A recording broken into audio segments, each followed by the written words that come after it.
te jure que là, c'est dur la vie, hein, c'est dur, hein. Surtout ce qu'on essaie de respecter ici, dans notre barrio, c'est que c'est le respect avant tout. Si on est capable de respecter les gens, on est capable de tout apprendre. Bien, bonsoir à vous. Du coup, vous avez accepté de répondre à quelques questions de la part du Weasel News, ce qui est très sympathique. Euh, Est-ce que vous pouvez déjà vous présenter? Si, donc moi, je vais commencer. Donc je suis Lotaro Tavares. Je suis un peu le papa du quartier. C'est-à-dire que j'essaye d'aider, de travailler un peu partout, en éboueur, un peu de tout quoi, pour gagner un peu de plata pour les petits du quartier. Parce qu'on a un peu les exemples, c'est-à-dire que nous, on n'a jamais fait de bêtises ni rien du tout. Et on évite justement que les petits de notre quartier fassent des bêtises aussi. Donc vraiment, on essaie de rester respectueux avec ça, voilà, avec tout le monde. Si on peut aider des gens dans la rue, on aide. Même les petites mémés qui traversent la rue, on essaie de les aider. Et voilà. Là, ici, c'est ma frangine, je te laisse me présenter. Enfin, te présenter. Voilà, moi c'est Luna Tavares. Du coup, on va dire, quand moi et mon frère on s'est retrouvés abandonnés, on a décidé de pas faire comme nos parents ont fait. C'est-à-dire qu'on veut aider tous ceux qui sont dans le besoin et tout ça, même si on n'a pas les moyens. C'est-à-dire on va demander des aides au gouvernement, par exemple, ou même faire des associations. On fait tout pour essayer de subvenir aux besoins des plus petits de chez nous. Il y en a, ils ont 10 ans et c'est très triste de voir des petits sans éducation et qui sont illettrés. Nous, on a essayé de faire un maximum de notre côté pour essayer d'avoir des... Arrête, je vais pleurer. D'accord. Bref, c'est très compliqué. On est très, très triste de notre passé. On essaye de faire en sorte aujourd'hui que ce soit pas la même chose. Ok. Ouais, vous essayez de penser d'abord aux autres avant vous, ce qui est C'est incroyable, hein, ça. c'est pas tout le monde qui ferait ça. Hein. Ouais, mais il y a un début à tout. Tout le monde peut le faire, quoi. Oui, c'est sûr. Deuxième question, vous en pensez quoi de l'état de votre quartier? On va dire qu'avec les moyens du bord, aujourd'hui, on a réussi à avoir suffisamment de choses pour vivre.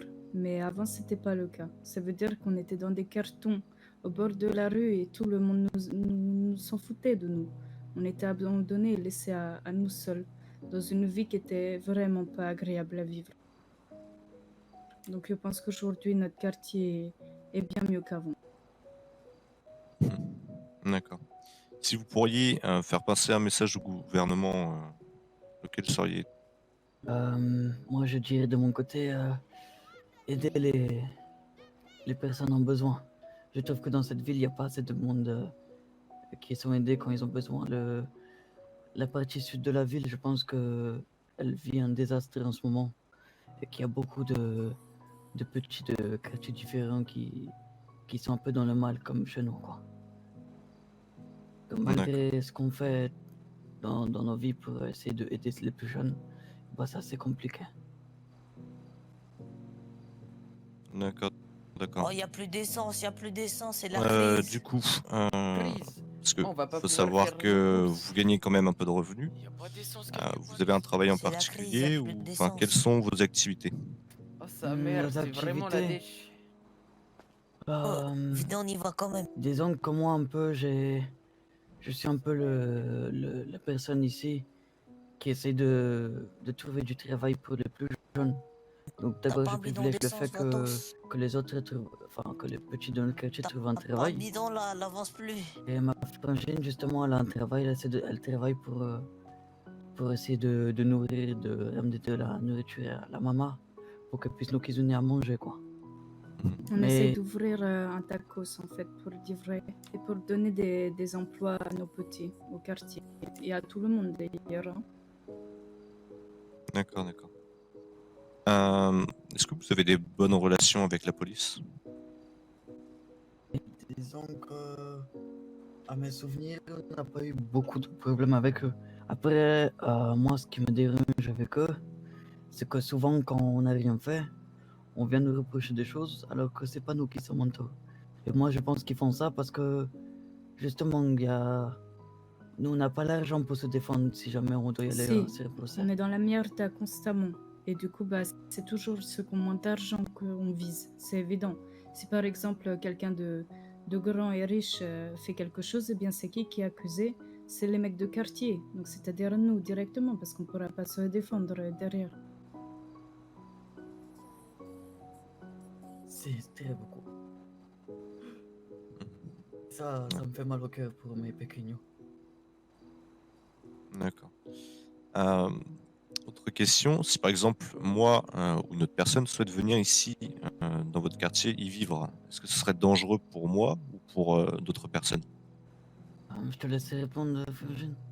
Non, vraiment pas, parce que si vous voulez, on a tout fait en sorte pour que notre quartier soit sûr. Même si la police ne veut pas forcément y venir, eh bien, nous, on essaye de faire tout ce qui est en notre pouvoir pour leur offrir un toit et pour éviter tout ce qui est embrouille avec d'autres personnes. Ici, on est un petit peu écarté de la ville et c'est ça qui donne cet avantage à ce quartier.